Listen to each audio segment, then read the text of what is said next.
idea was I kind of found sort of whatever I could find in pictures for history of the house goes way back, and then it kind of evolves into what we've been doing over the last 30 years to stabilize the barn. So obviously this barn was constructed when Joseph Glidden was an older man at the time, and he built it kind of like the ultimate man cave. He was in his 60s, and he built this structure with a lot of detail and love of horses.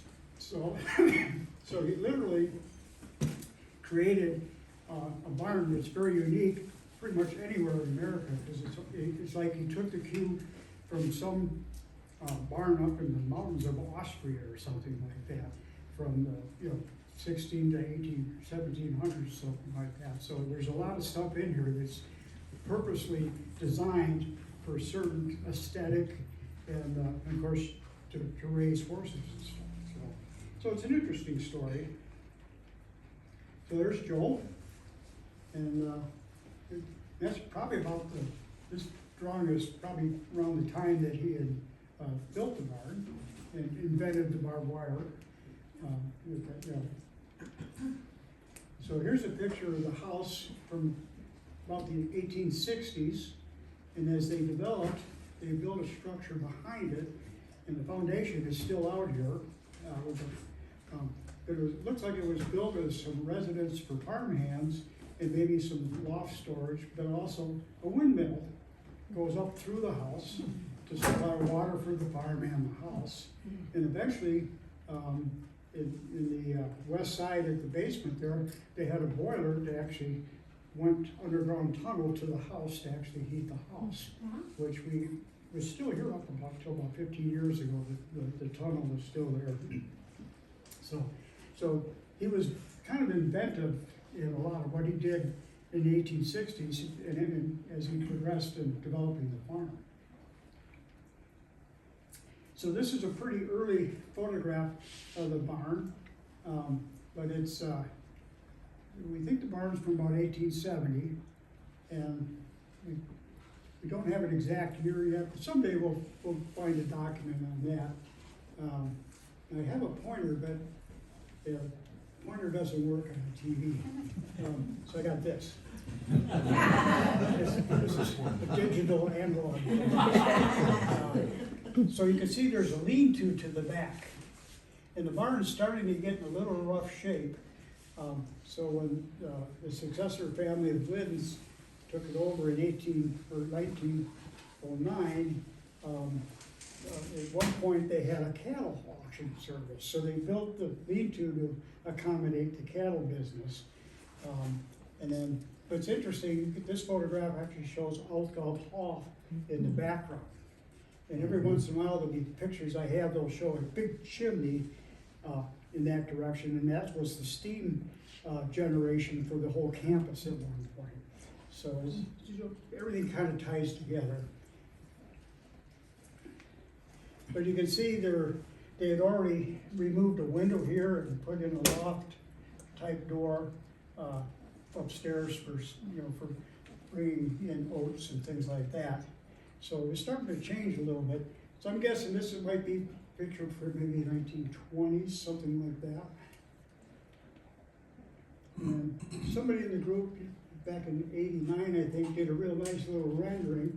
Kind of looks like something you would find in a one of the plat books. And it kind of shows the house with the windmill in it, and and of course they were obvious into the history of the barbed wire, so they got the little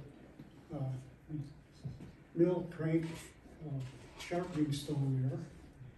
And there's the garden and barbed wire and stuff, part of the story.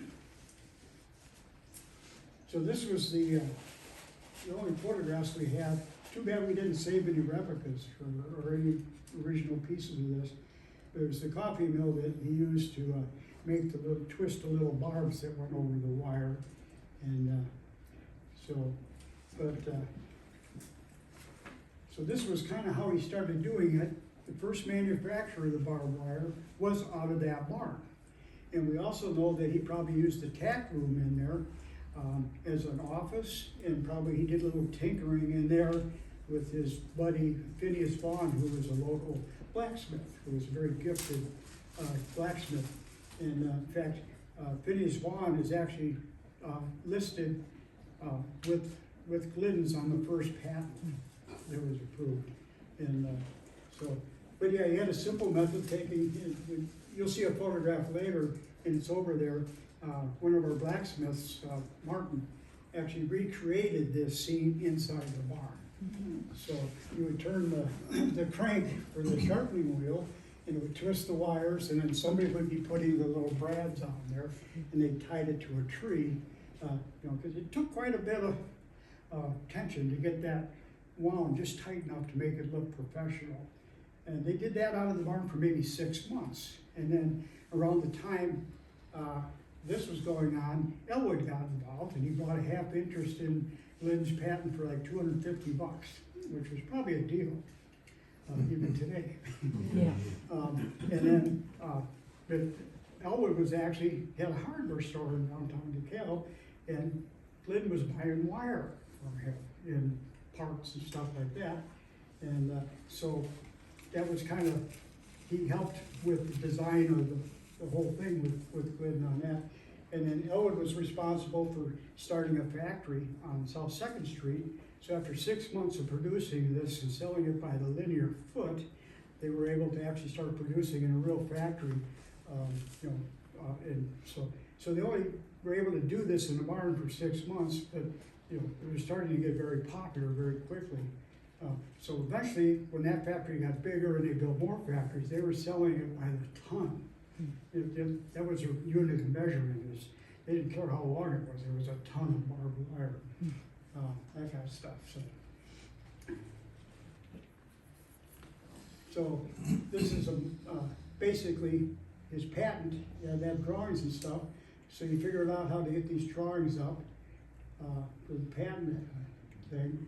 And this was a device to make the barbs. There's the patent. It's kind of hard to see from here, but it is Phineas Vaughn and Joseph Glidden. And that's the one that there was a dispute in, and by I think 1874 it was solved, and he became he called it the winner because he won the challenge lawsuit against him. And this, I believe, is something that was probably helped fabricated by Phineas Vaughn to send to the patent office. You always had to have something in the patent office. So, and now is that still in the Smithsonian or at the patent office? Yeah, it is. It is still Yes. there? Yeah, because it's just beautiful. Yeah. Luckily we had that. Now this is kind of fun. This was Phineas Vaughn's blacksmith shop, and when you're downtown on Lincoln Highway, and just before you're heading east and crossing the tracks, there's a building, and then there was a big bank was there, and it's an empty lot now. So if you look at this east-facing wall of that building, you see all the stonework. So it's a new storefront on it now. Don't recognize it, but if you look at it coming from the east to the west, you'll see that all that stonework. So this was quite a building to have for a blacksmith shop. So that's where. And then there was always a horseshoe that was in the sidewalk, right at the entrance there. And every time they redid the sidewalk, they always put it back in. So I think I don't think it ever got stolen. I think it's still there. That is. Yeah. That's it. So there's some other shots you can kind of see. This is probably from the 20s again too, because of the automobile there. Or it could be the teens. That's a pretty early car. And you can just barely see the windmill is still there. But they've actually changed the roof line with a new dormer up there. So the house did have some minor changes to it. Then you can see the barn has the addition for the cattle operation there.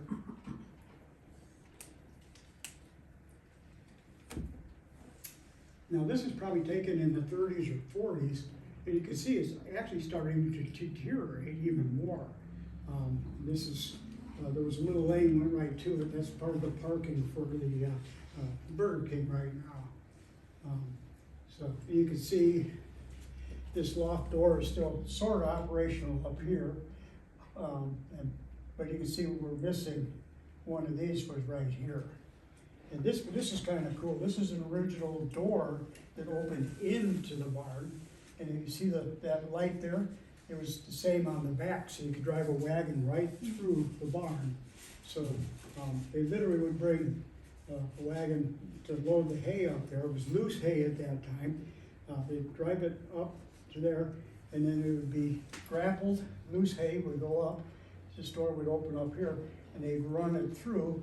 But there's actually still up in the overhang of the barn in the back, some little pulleys were guiding a rope that went down into this yard right behind us here, and a team of horses could actually pull the hay up and across. Then they had another pulley with a special rope, and they used that rope, and that would trip the grapple to open up and drop that loose hay. So they could actually deliver it up there as loose hay and go all the way across and drop it and load that all up there, you know. So the track and everything is still up there. So someday it'd be kind of nice if we could figure out a way of interpreting that and maybe have somebody with a horse pull it up for us. But, you know, there's possibilities for all this. So everything evolves. So this is a back view here. You can see there's still a window up there and stuff that they got covered over. But you can see there's some still declining ongoing there. And I don't know where the barbed wire came from for there, but I'm sure they got a deal on it. The house is still here, but the windmill is gone.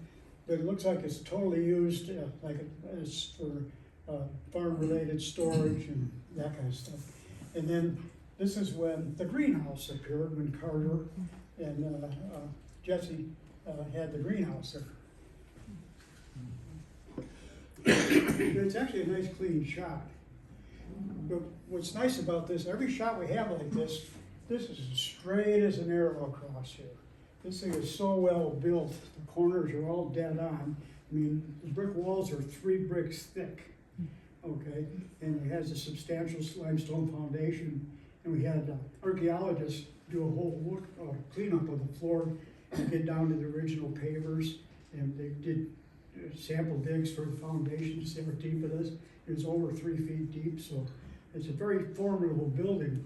They put a lot of thought. This is a very good quality building in its day.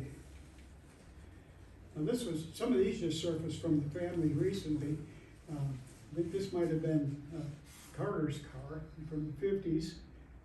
Yeah, and then you can see, you sort of see all together, but there's the big chimney for the steam system for the university is still there. But you can still see these windows are still in pretty good shape down here. They had changed the doors because the doors were all like a diagonal, so they changed the doors there. But what's nice about those, they would open in. So from an aesthetic standpoint, they had all the windows in symmetry like a Victorian would have.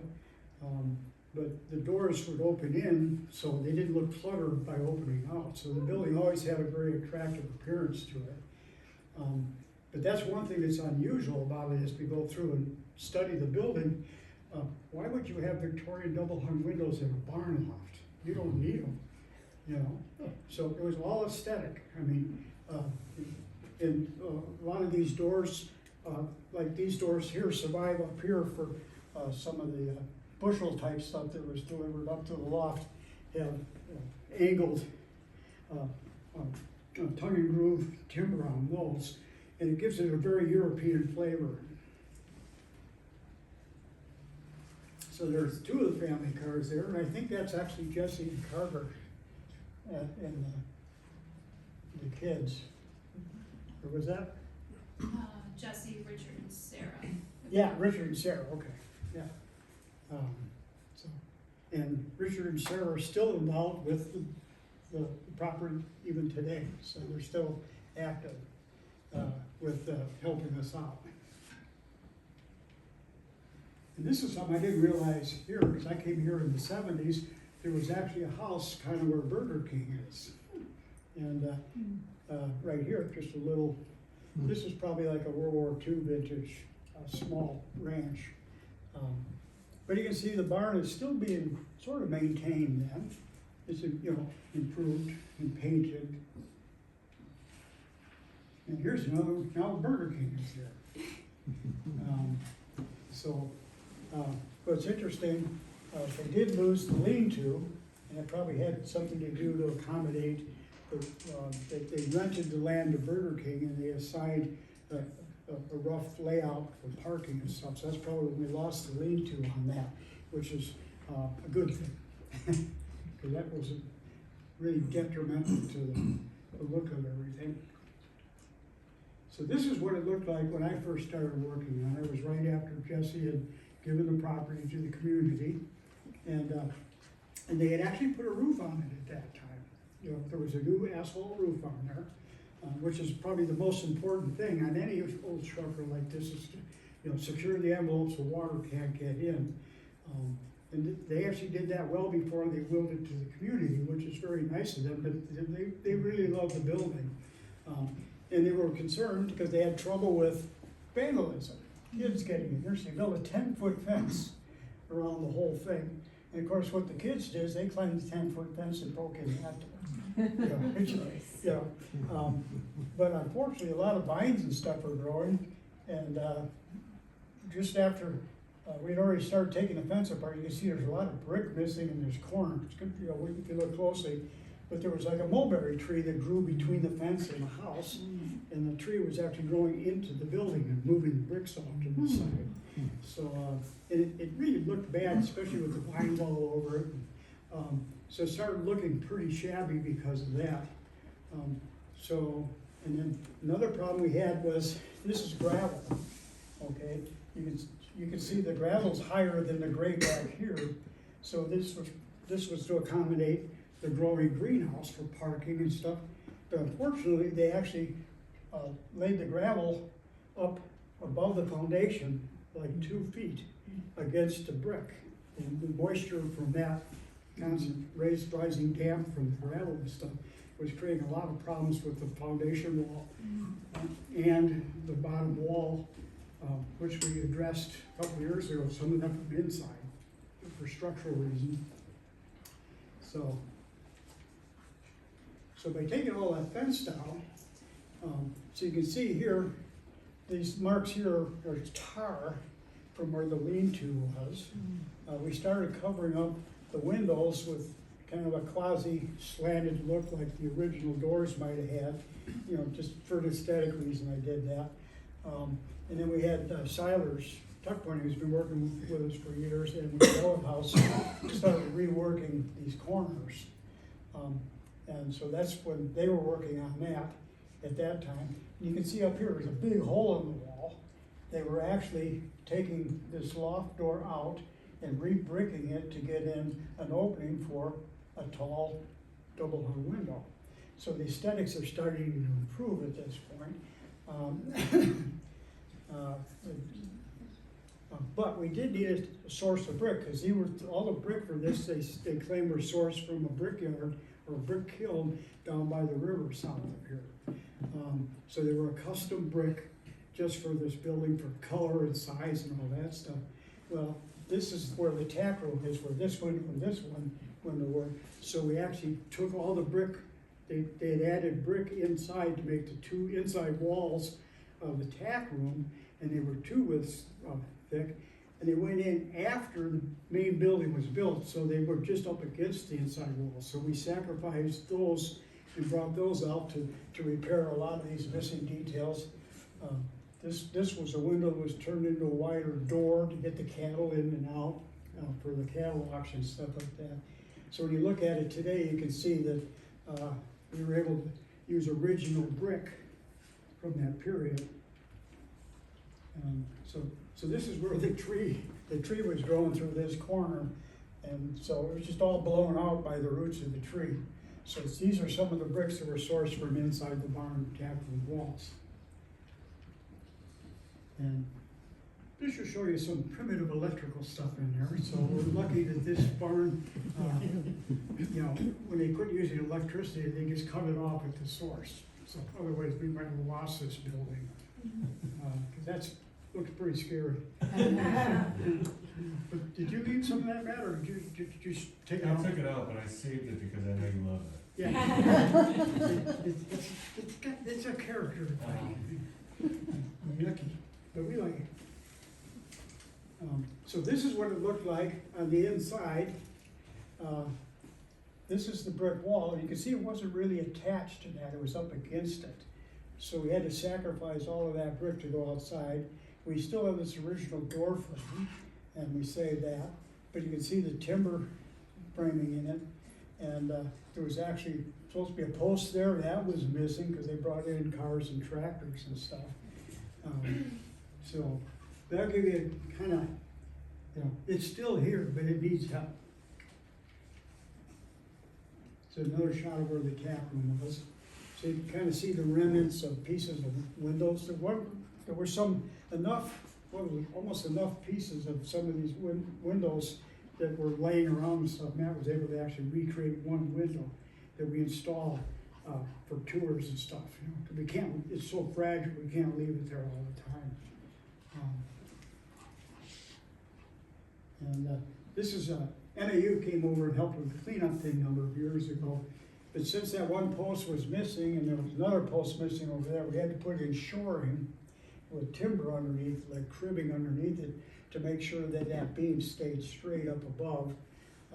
It would have been a big problem if you put a lot of hay up there, but it was part of the structure that kept the roof straight. So we were able to, everything we were doing was to make sure that we never go backwards, where something would continue to fail. We would arrest it at that point so we could do restoration in the future and not have to repair stuff that we could have fixed.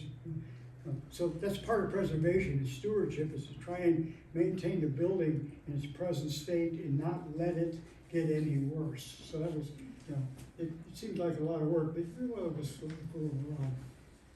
But you can see there's this guy standing here, and you can see planking, and there's knots and things like that. So the back opening was here, and that had been taken apart, and they had a small door in there, so we had to actually take that out and build a temporary, and the arch was starting to fail, so we had to reinforce the arch. And but we were trying to keep the vandals out. It was an important method what we were doing at this time, and then stabilize the building. But it was interesting because this was like a raceway of timber flooring, planks, like 2x12s. And so the wagon could go through on planking across. But this will give you an idea, because of the problems with the gravel driveway being abutted up around the west and south side of the building, moisture was getting in and corroding bricks up about 2 feet up. So water is the enemy. A lot of people say, well, what's upstairs? I said, well, it's really dangerous to get up there because we had a really dangerous set of stairs that was kind of made by some kids, we think, years ago. And so we finally took those down recently. So I had to include one picture of the loft area up there. So as you can see, it's interesting here. There's a lot of light there. We think that most wooden barns are board and batten, where they have a wide board and then a batten, a small board to cover the. I believe from day one, it never had the battens because when the hay goes up there, if it's even wet, it's got to be vented and dry. So I believe that was part of the venting system, because wet hay can actually combust if you're not careful. So you have to have a lot of ventilation. And so I think that was a key. It's like a physical, like a tool to keep the barn in operation. It was part of the function of it. But you can see here, there's no king posts going up to the roof. These are the posts and a big beaming across here, and then these went down below, and some of those were missing. So it was a brick structure on the outside, structural, and a structural post and beam system throughout the building, and it worked very well the way they tied it to the brick and all that. But there's no support going up to the ridge. Remember I showed you how straight that ridge is? Okay, well, they used heavy timber and a little bit closer for the roof rafters, but the reason that it was open is because you had to fly the loose hay across through the opening up above this beam, so that you couldn't have that impeded. So the way they made this whole thing by triangulation, it worked, and of course they had some supports here. This is all original and still functioning. So it's very well conceived engineering wise. Now this is actually in the northeast corner. These are actually limestone slabs. They're about 4 or 5 inches, maybe 5 or 6 inches thick, and they go across. There's like 1, 2, 3, 4, there's 6 or 7 of them, and that's a cistern under there. It's about maybe, it has a curved bottom to it. It goes down about 7 feet, and it actually, if we get a lot of rain, there will be a little bit of water down there, because the water would come, the water table would rise within it. So they had a good source of water, but some of these are in pretty bad shape. That's, we have to, try to keep it, but they took some of the safety off of there, but that was the opening to get down in there. And I guess it's what, about 20 by maybe 9 or 10 feet. So it was a big cistern, and we had a well pump there so they could get the water. And it's one thing that horses need is a lot of water. Now, remember I was telling you that earlier that the archaeology students came over as a class project, and they cleared all of the muck off of the floor. It was about anywhere from 6 to 10 inches of muck everywhere. And it was just soil now, but it would have been a lot of hay that decomposed and muck. They actually cleared that off, and they spent a lot of time in there, and they sifted through it like they were looking to see if there were any tools left or remnants of that 6 months period when they were manufacturing barbed wire. Didn't find a thing, didn't even find a screwdriver, so maybe some broken jars and stuff like that. And luckily, since it was used in concert with the greenhouse, there were a lot of clay broken pots, little pots and stuff they would dig up. But what's interesting about it is you can see this is the front entrance. This is facing to the south. And we had some original planks that we kind of laid there. But beyond this little, when we're out there looking, beyond this little fenced area here is concrete. They probably put that in to park a car. But underneath everything was these pavers, okay? And these are actually fake cobblestones. So we think that the brick kiln that made all the brick also made a special cobblestone, and they had to fire it real heavy because they have to be very dense. Like the street pavers are very heavy and dense, and they're fired real hot. And if you look at a lot of these, they were fired so hot they got little cracks in them. So they were man-made. And then these are actually timbers that were placed so they could nail the floorboards to that, for the raceway.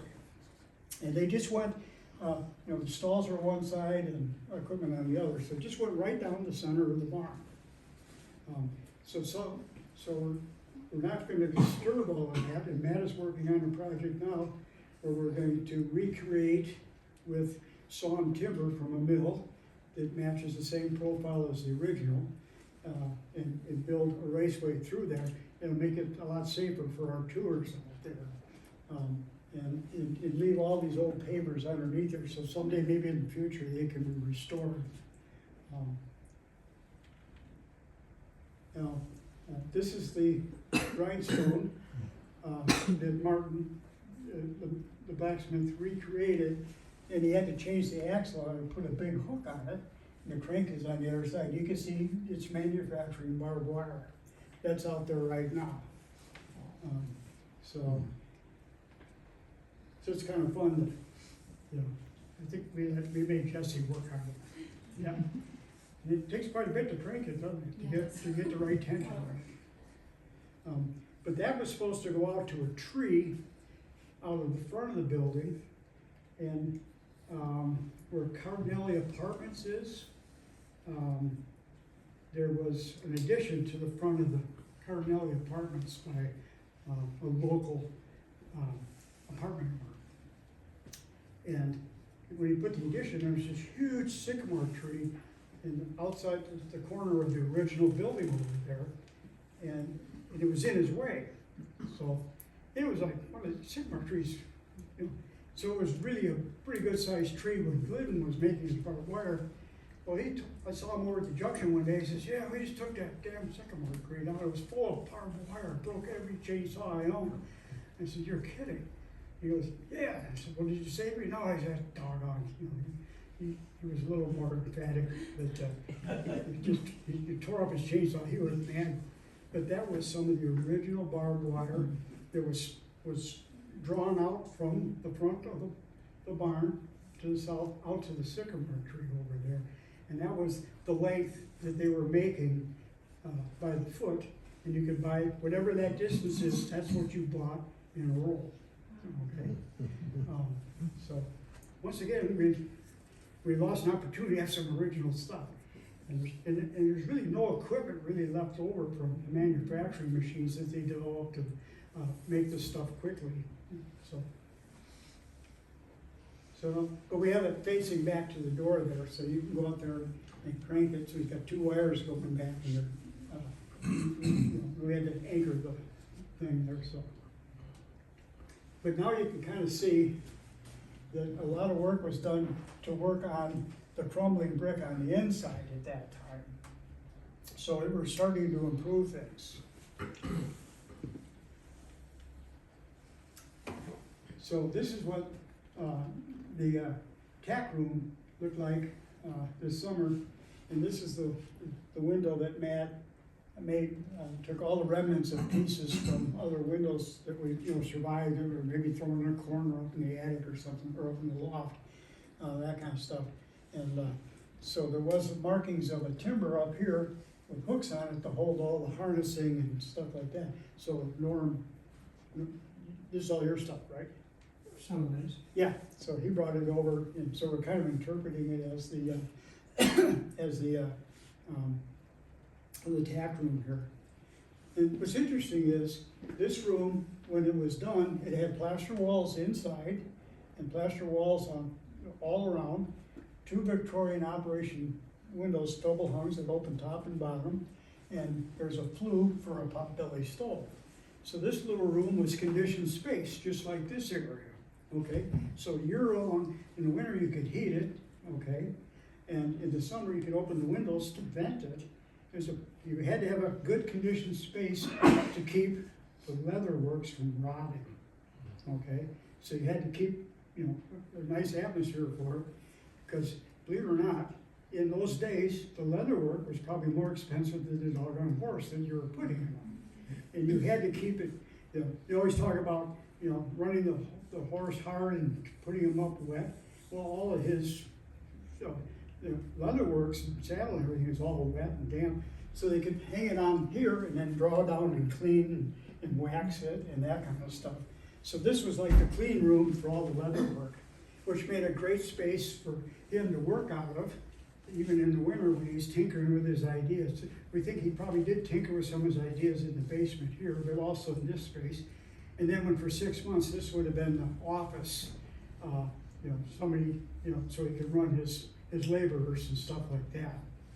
So it's kind of an important little room. So here's the outside of the window. So Matt's actually got it all puttied and all that kind of stuff. So that's pretty much, as you can see here, we still have original timber and stuff like there, but we're trying to keep everything we can so we have samples to restore things correctly. So we actually put that in, the sash in, for one tour, and then we took them out very carefully because we had to put our temporary cover on there, so because we still have to make sure that we don't have trouble with vandalism, people breaking in. Plus they were very fragile because they're very old.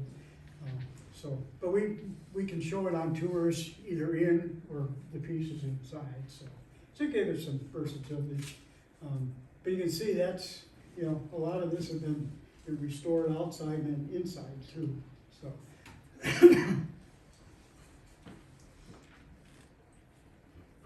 So this, I don't know who took this picture, this is quite a while ago, I was giving a tour, and, these people are just mesmerized in this picture, and I'm like, so I'm not really that good as a tour, you know? And, but it's a great photograph because, you know, these people are really interested in what I was showing them, I guess. And I'll tell you why. But this is cool here because they used to have 7 stalls on the west side. This is the west side here. But they were converted probably back in the 50s into 4 stalls because I think this was Nancy Glidden's horse, Pellamine. That was his birth there. So we've taken all that out. But what's interesting is because of the exquisite construction of stuff, they have these beams that go across the whole length of the building that support the upper floor on each side. And they've got 3 beams and they're put together, they have to have a joint. So usually they have like a lap joint and they put a bolt through it and that kind of stuff. Well, these actually have what they call a puzzle joint is the name that they gave it. And that's what I was showing them, the puzzle joint. So this is not the puzzle joint from here because I can't really explain the puzzle joint when it's puzzled together because it just, you know, it's got lines. But this is actually an interlocking, it almost looks like a toy that you put together and it's a puzzle. So that mortise and tenon there, up there, things lock in. Then they put bolts through there and bolts through here and made a super, super strong joint. So 3 timbers become 1, okay? And then the other thing they did is, since there's 3 timbers, at the puzzle joint, they put another big bolt through that and had a great big iron rod that went to the middle with a turnbuckle. It was all threaded in and it was tied in there so you could take a pipe and turn the turnbuckle and draw that together tighter. Well, the whole reason for that was, as you were loading the hay, the loose hay up above, it would actually create weight and put stress on the floor in the supporting posts underneath it. This way you could actually go up there and make a couple of cranks. As they got to a certain height, they'd do some more cranks. So they would actually create a camber in the floor. So they're actually picking up the floor in the middle rather than letting it sag from the weight. So you see a lot of these big over-the-road trucks with a big aluminum flat deck and they're all humped up. That's a camber. And as they load that truck with their load, it straightens out. That's what they were doing. So this was like a technology that engineering thing they came up with in 1870 to make sure that everything not only worked right, but it reduced the stress on the structure by able to accommodate a heavy load. So it's just, everything about this barn is just like, it becomes compelling after a while. There. So that's kind of what it looks like now. And remember I was telling you about the diagonal boards. These are actually original from 1870s. And these wrought iron hinges, because these open out, are heavy. We're assuming that Phineas Vaughn would have made those. And they're very weathered. And they have these huge spikes that go through them to hold them to the support behind them. And even there's a door behind that. I think I exposed that already. That has the diagonal. So it kind of gives it that mountain off barn look right to it. Now these were the stall windows, these little windows for each stall for each horse, 1, 2, 3.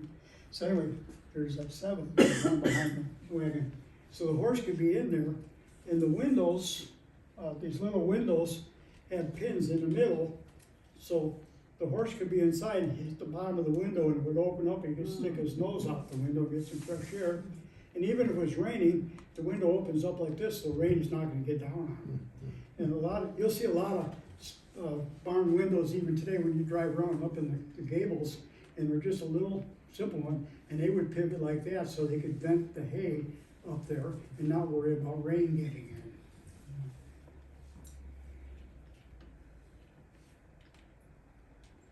So here's some of the blacksmiths. I think that's Lucian there. And that should be Martin, I guess. They were putting in, they made a really cool frame to put up a little sign on the southeast corner of the barn there, overlooking the area where we have the perennial garden.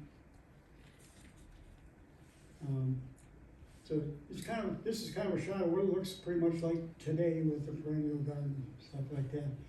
And you can kind of see the remnants of where the door would have opened, but they just kind of re-sided it. You can see there's no battens.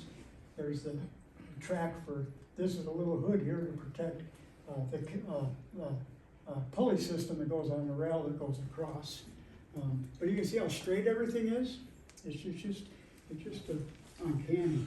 So if you build it right, it'll last a while. Okay, now I'm gonna turn this over to Matt.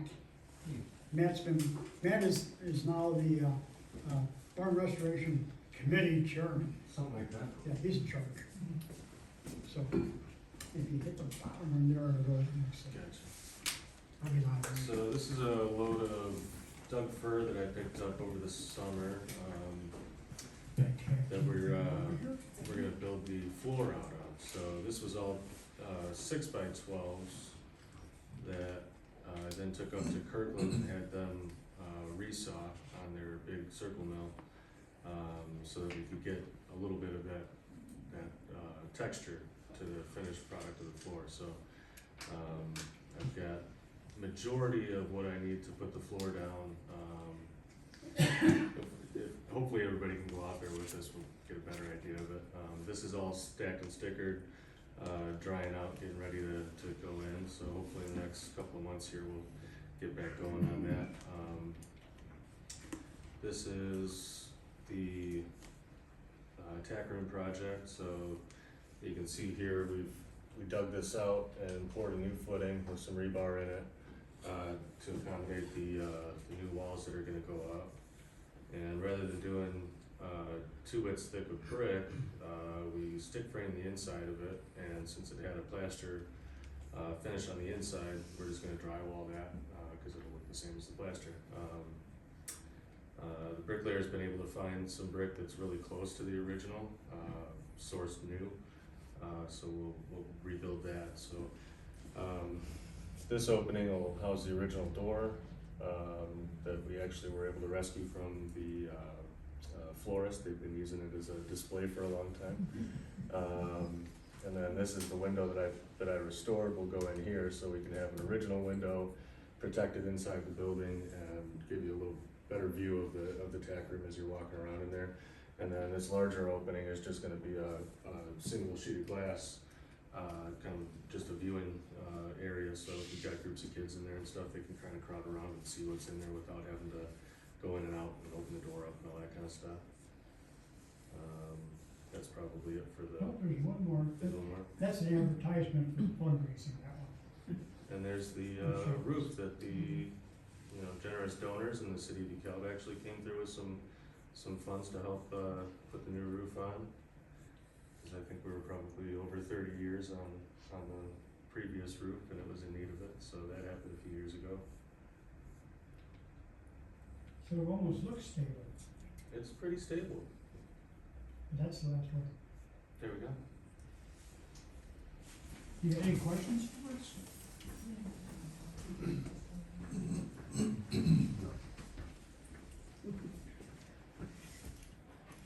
Yes, How often is the barn open for tours?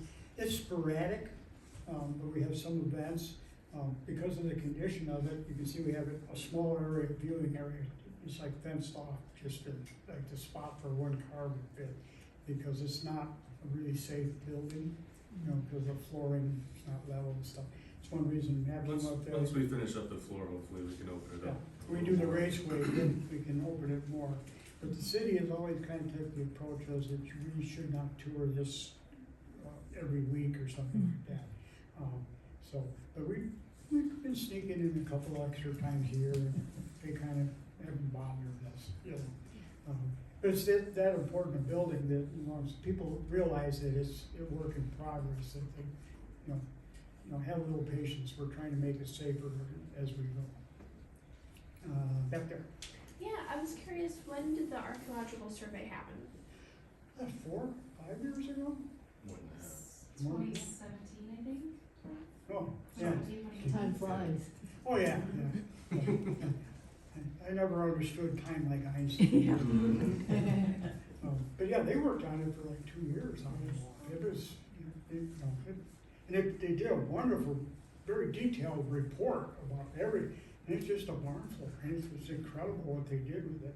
But they helped us on soil conditions, footings, everything checks out to be just perfect, and it was correct for the building and stuff like that, so they knew what they were doing. Now you said that water is the enemy, Oh, yeah. but as the barn continues to age, what do you see being plans, what's gonna need to be done to help it maintain? So right now, we're pretty much into, the whole thing with stewardship is to secure the end wall. So we're trying to keep the exterior facades and brick pointed, that kind of stuff, to keep water from getting in, and then keep a good roof on it. We call that secure the envelope. But we're also trying to do, like in the inside, we found efficiencies from some conditions that we reversed by taking the gravel away from the outside of the two sides. That we, it was, some of those areas was three bricks wide, and in some places it eroded so bad it was like only one. So now we've got that all back. So we're working on critical engineered and safety concerns. Another thing is keeping vandals out. So one way of doing that is keep it clean around it, to make it look attractive. And if you look at some of these pictures of it when it was really declining, I mean, it's a magnet for, gotta get in there. Mm-hmm. And kids are kids, that kind of stuff. But unfortunately, there's no lighting in there. It's very dark, and if they go in with a candle, the building could be gone in 20 minutes. But obviously, this stuff takes money. But to restore this back to the 1870s and restore that, cobblestone floor effect and all that stuff, kind of stuff, and then make it safe is going to take a lot of money. So eventually, we're going to have a pretty major fundraising campaign to do it. We've already done some structures report with an architect, and he came up with some preliminary ideas to use it as is, but we've kind of shied away from that to try and get it back to a period of its own time when it was originally built, rather than modify it to, do it for barn dances or something, or a wedding. We think the building is that significant, we should try and get it back to the period of its most important time historically would be not only Glidden owning it and operating it for 6 months, was within a couple of 4 or 5 years of him building it. So he was really working in pretty much a brand new building when he was making the barbed wire. And we got examples of everything except for the ironwork that might have been used around the barn stalls, which were probably made by Phineas Long. And I've been to places like where the Clydesdales are in St. Louis and Anheuser-Busch. They got the stables they have for them in there. It's all real shiny subway tile everywhere, beautiful tile floors, and all the ironwork and stuff. I mean, it's like going into a castle. The horses live better than I do. So we're going to have to interpret something based on, what a really gifted blacksmith would have made, because horses love to chew on wood. So you can't have a stall. So on the sides and the front of it, they'll munch on it. I have an old coach house at my house up in Genoa, and I figured out where the horse stall was, because there's an area of timber that's got big tooth marks on it. So, but all this stuff is really, it's kind of fun when you start to think about it and you learn about this stuff. It's kind of fascinating. I have a question. Yes. Why do you think personally that Joseph Glidden invested so much energy and money into such a high-grade, fancy barn with all the bells and whistles when he could have built, just a regular run-of-the-mill barn? Mm-hmm. Is it more vanity? Does he want to make Well, that the center for his? Actually, there's a perspective. Matt was found a photograph he showed me back in the back corner of the Glidden property. It was this almost right Somewhere there. over there. It was a huge brick barn. And when he was we started raising Clydesdales like the Elwoods and Dunham did over by St. Charles. this thing was a monster barn. And Matt found a picture where they were building, Altfield Hall, and off in the distance. Jesse Who found it? found it. I just showed it to you. Oh, Jesse found it? Yeah, it's really, it's a monster barn. And, so he had that built. So I think he just, you know, when he sold it, the whole patent and everything in the business to Washburn and Moen, you know, from out east. He got sold like 25 cents for every so many pounds that were sold. And between him and Elwood, they made a lot of money just by the deal they made to, have a huge company come in and mass produce this stuff. And but even before that, he built this. He was a wealthy, successful farmer. This wasn't necessarily a working barn, so this would be more the equivalent of like a fellow putting out a 6-car garage in his house, you know, to display his sports car collection or something. So this would have been for like the wagons going to town and the smaller horses and stuff like that. Yeah, it was the ultimate show barn for somebody who really loved horses. And at that time, he probably had like a really nice Morden horse and things like that, you know. And it was just, like I said, it's almost like the ultimate man cave. You know, how much money do guys put into man caves? You know, there's some people that put millions into it. You know, so, but that's an interesting question. But he was an older gentleman at the time he invented this thing, and I think it was just something he really enjoyed doing, that he'd been looking forward to doing. You know.